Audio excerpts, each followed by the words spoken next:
Hey amigos, Costa for Beardbrand. After a little while away, I'm back, and today I'm going to talk about my tattoo journey. Okay, first things first. So, when and where it started. I was 15, and it was the back of my neck. I got a Chinese symbol, supposed to say Aquarius. No one ever said that. It was something else, so till today I believe it was Aquarius. Anyway, I was 15, bad decision, so it's covered. I covered that mistake with another tattoo that I like best. My next tattoo was two mermaids across my back, like the shoulders.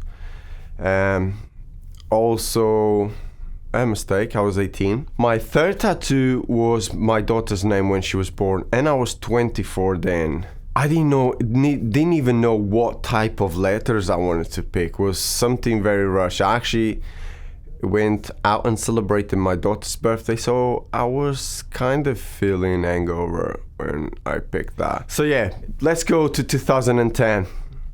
I had some trouble in my life. I went to rehab. 2010, I came out of rehab. My older brother, which was also in addiction, having some trouble with addiction, passed away while I had completed rehab.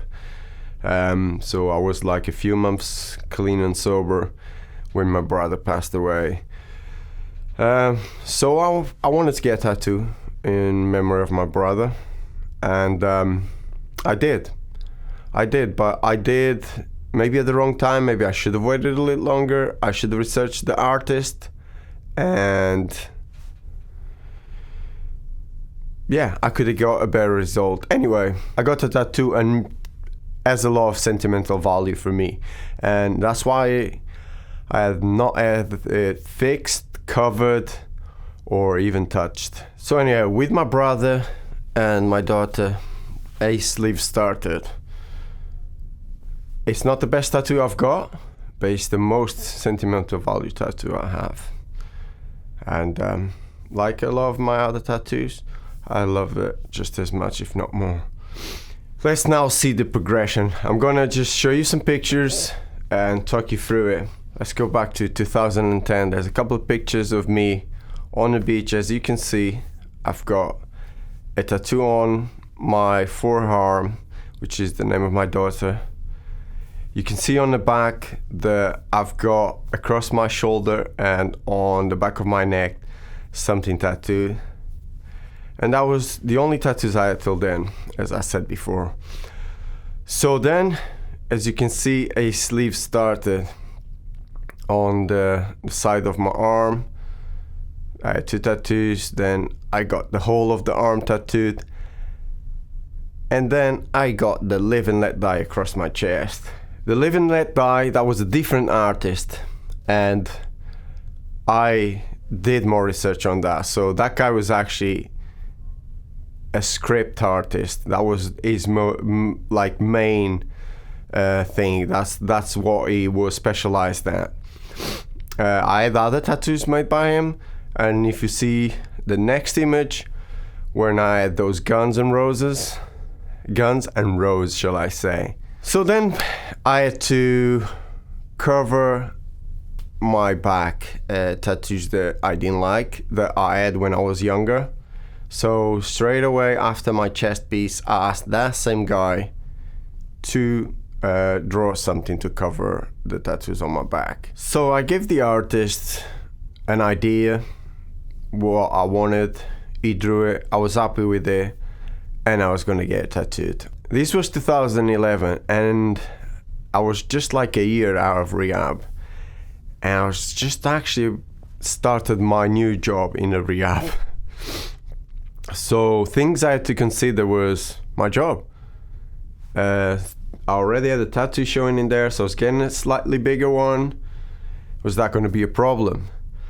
In the environment I was working, with the people I was working, I didn't feel judged, so no, I didn't feel that was going to be a problem. Actually, people liked it, so yeah, I went ahead with it. Got the same guy to draw a big piece. I gave him the ideas, and he drew it, and bang, we covered that back piece too. As you can see in the image, I got a full back piece now. Not full back piece, the top of my back. That's when I was like, yeah, I'm gonna get more. So I was falling in love by the art of tattooing and the art. I went ahead and started planning another sleeve. So I had the sleeve, I had the back pieces covered, I had the chest piece.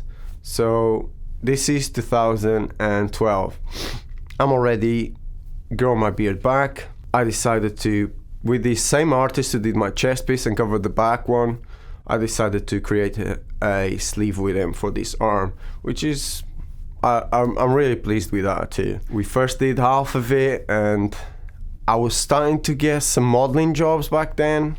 Got that sleeve completed, and pretty much I went straight for the hands after that. That big decision, then I just went for it. Like, I really went for it. I was like, oh, I want to collect something from this guy. I want to collect something from that guy. So I met this Brazilian guy, really cool guy and artist. I asked him to draw something for my neck. So he did. So bang, I got that tattooed. So yeah, I've got the wolf and I've got the raven by the same guy.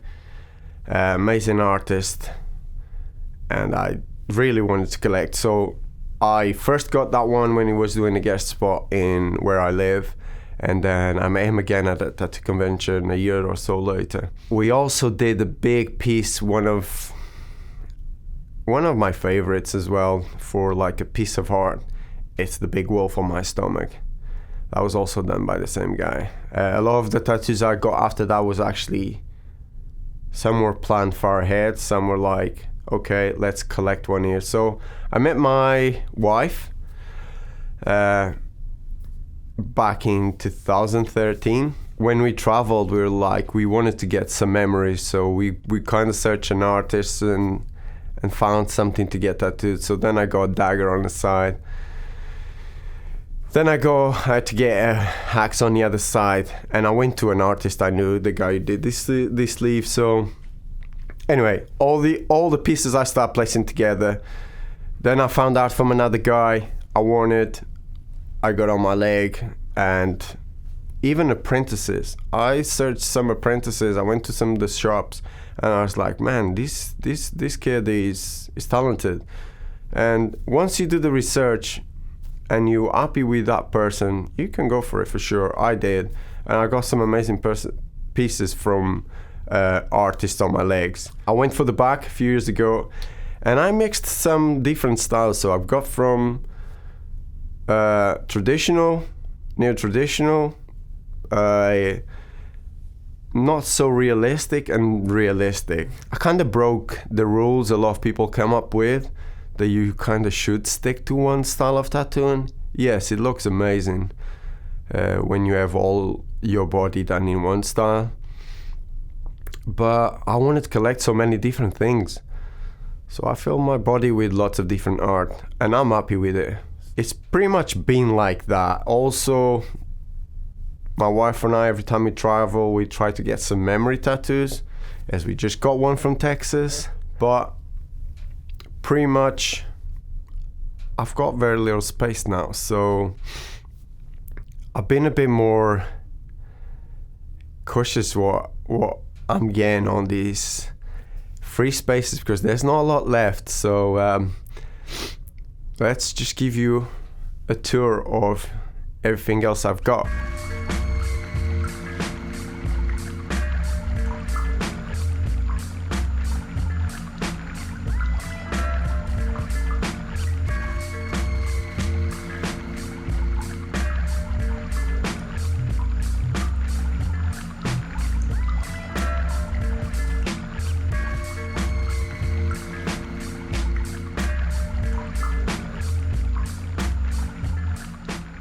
So yeah, guys, here is my tattoo journey, I suppose.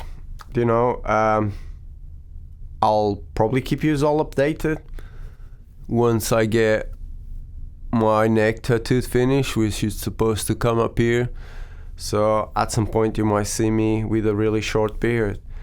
Anyway, I hope you guys really enjoyed this tattoo journey. It's about my tattoos as per request from all you guys. So thank you very much for watching and stay cool. Beardbrand is a premium men's grooming company with products not only for your beard, but also your hair and body. Do yourself a favor and head over to beardbrand.com and take care of yourself. Or you can stick around and watch a few more of our awesome videos.